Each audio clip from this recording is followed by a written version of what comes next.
Zig Ziglar dizia: as pessoas costumam dizer que motivação não dura para sempre. Bem, nem o efeito do banho. Por isso, recomenda-se diariamente. Seja bem-vindo ao Café Motivacional, onde empreendedores em busca do sucesso tomam sua dose matinal de motivação. Todos os dias, vídeos novos às 7 horas da manhã.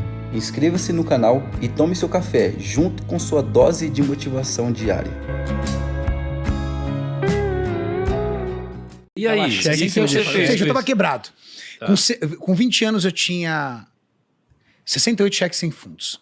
Com 24 anos eu já tinha toda a minha vida estabilizada. Com 27 anos eu consegui juntar o meu primeiro milhão. Com 30 anos eu já tinha alguns milhões para comprar os 50% da fábrica. Mas eu queria saber o seguinte, Karine. Hoje, como que você ganha dinheiro hoje? Quais são as suas fontes de renda hoje? Eu sou sócio-diretor em 50% de ativos de uma indústria química e farmacêutica, que eu me tornei sócio aos 30 anos de idade, que era a empresa que eu era funcionário. Que isso, cara. Olha. E é muito interessante a história de como eu comprei essa empresa e como eu surpreendi o diretor que eu comprei essa empresa e o desejo que ele tinha de se aposentar e como isso se findou. É uma história, é um case interessante. Como assim? Conta pra gente. É uma historinha. Que na verdade é o seguinte, eu entrei nessa empresa em janeiro de 2000. Você entrou como o quê? Eu como responsável técnico já, eu era químico responsável. Eu era o gestor da fábrica e o responsável técnico da empresa. Desculpa, mas o que é um químico responsável? Químico responsável, toda indústria que tem um fator químico ou um fator farmacêutico, ela precisa de um responsável técnico. Aquele nome, se você pegar um produto químico, vem o nome aqui, ó, químico responsável. E ele responde por aquele produto, civil, criminalmente, e inclusive ele responde pelos processos internos da fábrica. Nossa, muito certo. O responsável técnico. Como uma farmácia tem. A farmácia tem um farmacêutico responsável. E qualquer problema civil e criminal, a pessoa vai responder, porque ela é o profissional. Que colocou ali a assinatura dela. Então eu era químico responsável da empresa e, juntamente com isso, eu comecei a empreender no ramo de suplementação esportiva, montando lojas de suplemento.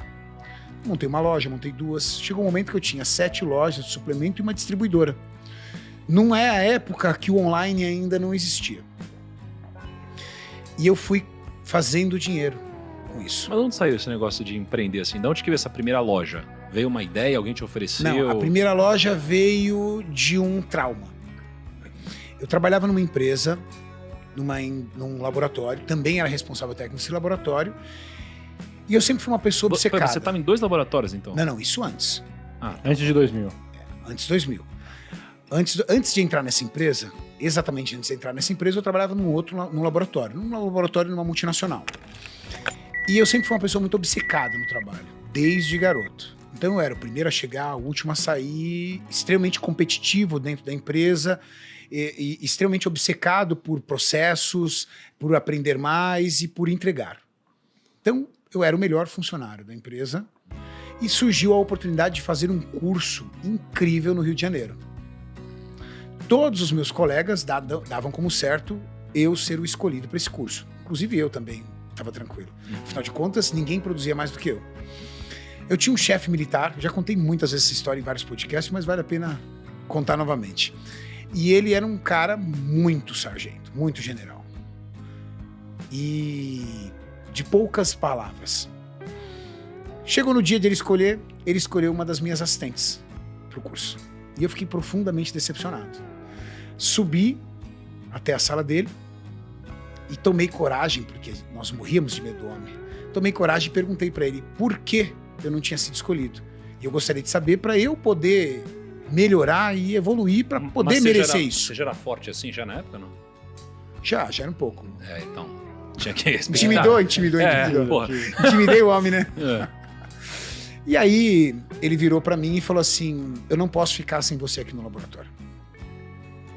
As coisas aqui não vão funcionar sem você. E aí eu falei assim, poxa, meu futuro não tá aqui.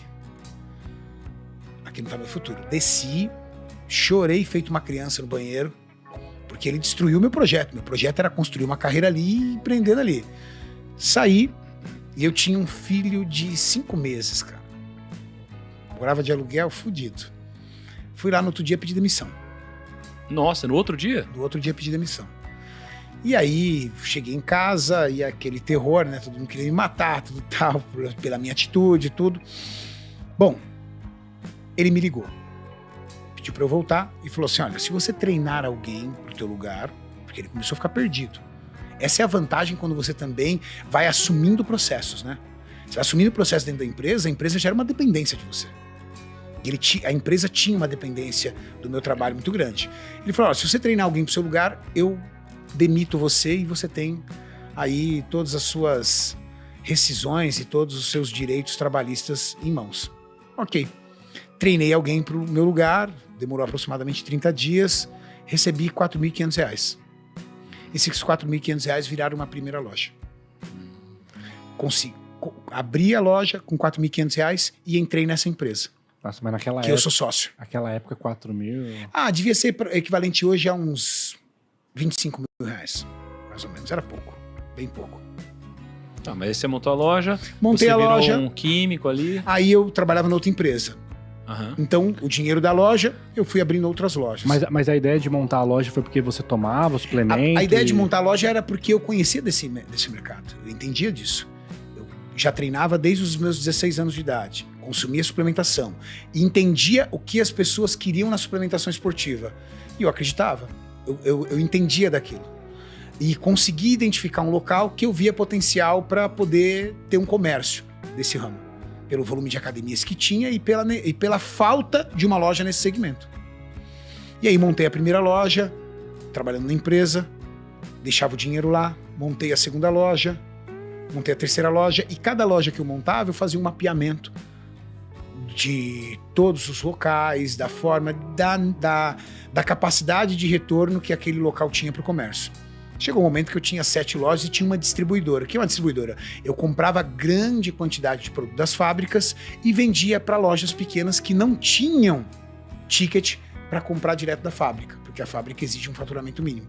Então eu colocava uma margem muito baixa, só que melhorava muito meu poder de compra dentro da fábrica.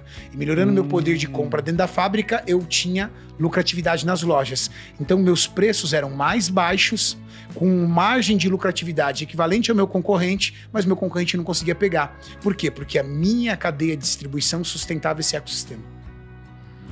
E aí eu fui girando e fui guardando dinheiro.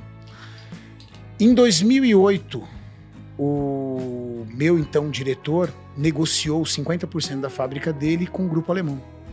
Só que, salvo por uma cláusula contratual, do contrato social, a minha sócia, ela teve a oportunidade de entrar nessa briga e impedir essa venda.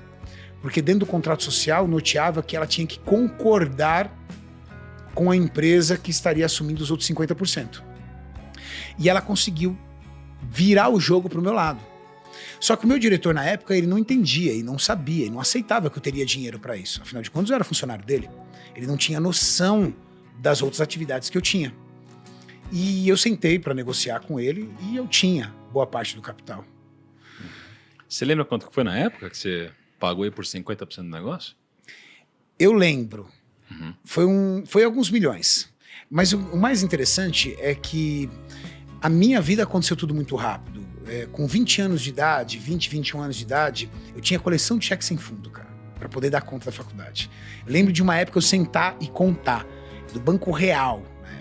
Eu tinha 68 cheques sem fundo. Nossa, mas... Cheque sem fundo, você disse que você tinha passado ou que você não tinha recebido? Cheque sem fundo que eu tinha passado mesmo, caloteiro mesmo. Caraca, cara, você era caloteiro, é isso? Cheque sem fundo. Não tinha dinheiro, né? Tinha que pagar a faculdade. Cara. Tinha que pagar a faculdade e saía pedalando. Que isso, cara. E aí? Cheque sem fundo. Ou seja, eu tava quebrado. Tá. Com 20 anos eu tinha 68 cheques sem fundos. Com 24 anos eu já tinha toda a minha vida estabilizada. Com 27 anos eu consegui juntar o meu primeiro milhão. Com 30 anos eu já tinha alguns milhões para comprar os 50% da fábrica. Você fez seu primeiro milhão com 27? 27. Por que você fez seu primeiro milhão com 27? Por causa das lojas.